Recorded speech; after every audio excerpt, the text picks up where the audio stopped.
Salam, hər vaxtınız xeyirli olsun uşaqlar. Bizim bugünkü mövzumuz 1-ci sinif təsvir incəsənət dərsi, dərs 4 kiçik dostlarımız olacaq. Heyvanları sevirsinizmi? Bəli, heyvanları çox sevirik, çünki onlar da təbiətin bir varlıqlarıdır. Təbiətdə yaşayan canlılardır.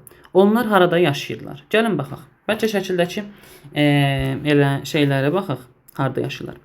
Fil meşədə yaşayır, pişik küçədə və yaxud evdə yaşayır.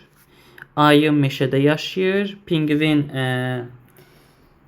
buzluqlarda, qütblərdə və soyuq olan və okeana çıxış olan yerlərdə yaşayırlar. Bu hər halda itə bənzəyir, amma tam bilmədim. Ya tülküdür, ya da itdir. Tülkü desək buna, tülkü də meşədə də yaşayır. Meşədə olmayan da olur da, belə deyim. Çünki ətraf ərazilərdə də yaşıllığı olan və leşlərin olduğu yerlərdə deyə bilərəm tülkü yaşayır. Dovşan da ev dovşanı da olur, çöl dovşanı da olur. Deməli, həm evcil ola bilər, yəni evdə də yaşaya bilər, meşədə də yaşaya bilər. İndi gəlin baxaq. Deyir, heyvan fiqurlarının hansı formaları görürük? Gəlin bunu belə izah edeyim uşaqlar. Fildir. Filin nəyi var? Deməli, filin belə gövdəsi yumrudur, başı da yumrudur, gözü də yumrudur. Deməli, boldur, dairəvi. Filin xortumu düzbucaqlı, filin qulağı üçbucaq, filin quyruğu konus, filin bu ayaqlarını görürsüz. Bu ayaqlar da oldu düzbucaqlı formasında. Sadəcə qarın aşağı əyildiyi üçün, filin qarnı dairə aşağı əyildiyi üçün onun digər hissələri görünməyib, amma bu düzbucaqlıdır. Belə. Keçid alaq indi pişiyə. Pişik.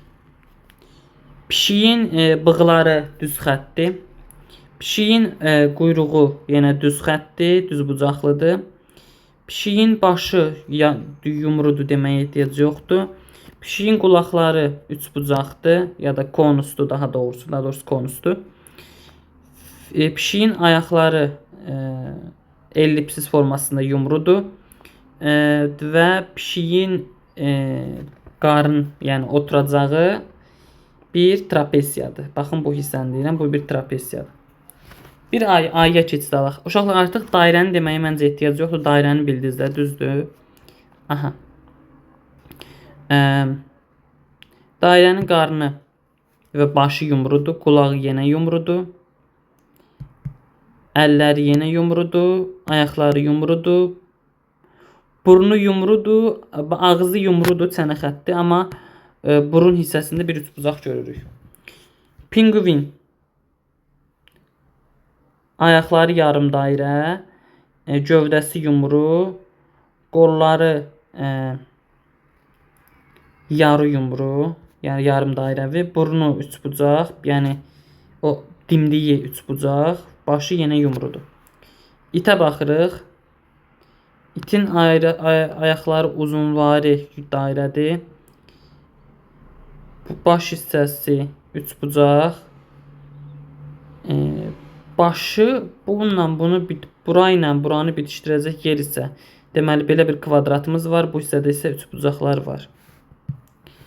Sonuncu olaraq dovşana baxaq. Dovşanın ayaqları yarım dairə, gövdəsi tam dairə, əlləri, quyruğu yumru, yəni dairəvi.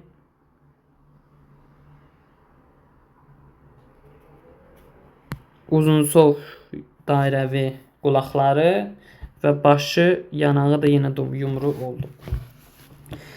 Aha.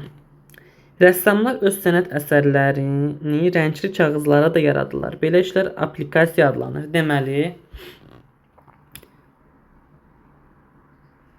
rəngli kağızlarla sənət əsəri yaratmaq artıq nə olur? Aplikasiya.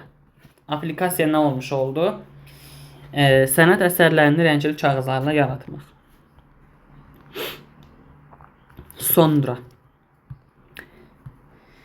Rəngli kağızlardan heyvanların aplikasiyasını hazırlayın. Bunu hazırlaya bilərsiniz. Dedim, yuxarıdakılara baxıb hazırlamaq olar. Rahatdır. Heyvan fiquru hazırlamaq.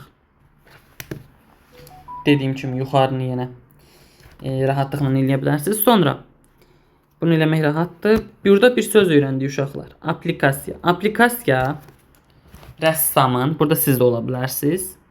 rəssamın bu rəngli kağızlardan istifadə edərək bir sənət əsəri yaratması. Məsələn, uşaqlar, rəsm dəftərini götürürsünüz. Uzun sol.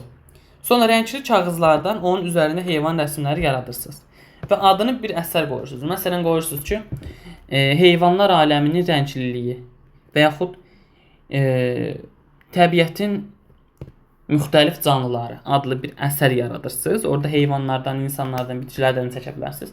Və artıq bu olur aplikasiya. Çünki rəngli kağızlardan yaranmış bir sənət əsəridir. Belə. Zooparkda olmusunuzmu? Mən təəssüf ki, olmamışam. Orada hansı heyvanlara rast gəlmisiniz? Orada təbii ki, daha çox da vəhşi olmayan, amma vəhşi hesab edilə bilən heyvanlar var. Məsələn, şir olub, sonra timsah da olub, ayılar olur. Hətta akvarium tərzi olan yerlərdə köpək balıq və balinalar belə ola bilir. Nə üçün zooparkda hər heyvana xüsusi şərait yaradılır? Çünki hər heyvanın yaşayış yeri fərqlidir. Yəni sən belə deyim, bir qoyunla tutalım ki deyirəm. İndi qoyunu əlbəttə ki, ora qoymaq ehtiyac yoxdur. Qoyunla ayı eyni yerə qoya bilməsin. Çünki qoyun yəni ayı qoyunu yeyə bilər. Və yaxud bu digər heyvanlar üçün də. Yəni aslanla qurdu eyni yerə qoysan, onlar bir-birini yeyib, yəni pis günə qoya bilərlər. Yəni bir-birləri dalaşa bilərlər. Bu da təbii ki, uyğun bir şey deyil. Belə uşaqlar, bugünkü 4-cü dərsimiz də bitdi. Ümid edirəm bəyənmiş olarsınız. Sağ olun, salamat qalın. Gələn dərslərdə görüşmək ümidi ilə. Hələlik.